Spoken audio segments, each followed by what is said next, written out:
I would like to tell you of two women that each sold a business to Berkshire Hathaway, to me actually, for many, many, many millions of dollars. Both of them started with $2,500. By coincidence, it was the exact same amount. It was everything they had in the world. And one of them was a woman who landed in Seattle in 1917, couldn't speak a word of English, had a tag around her neck. The tag said, Fort Dodge, Iowa. The Red Cross got her to Fort Dodge, where she was reunited with her husband, who had come to the country a couple of years earlier. And she lived in Fort Dodge for 2 years, and as she put it, she felt like a dummy. She couldn't pick up the language. She couldn't learn a word. And so she and her husband decided to move to Omaha. So they came to Omaha in 1919, and there she found a small colony of Russian Jews, so she started feeling more at home.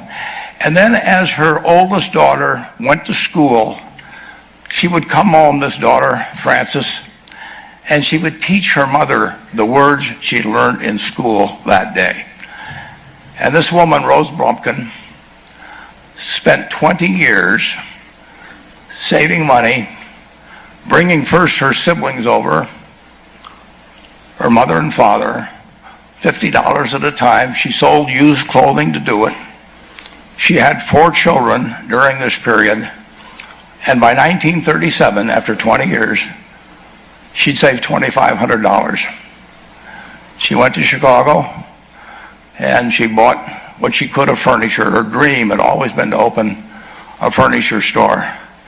And this woman, who had never gone to school one day in her life, with $2,500, but with the same spirit that the people in this room had about having a dream and working to accomplish that dream, she built a business which she sold to me in 1983 for $60 million approximately, and which did $1.5 billion worth of business last year.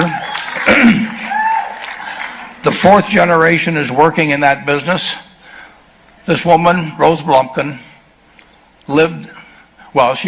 she worked for me until she was 103. And then she retired, and she died the next year, which is a lesson to all of Berkshire's managers that premature retirement, you can't tell what's going to happen. But Mrs. B, with her $2,500, one further fact about her: she could not read or write. And she went into a furniture business, and she didn't bring anything unique in furniture, but she brought a determination to succeed.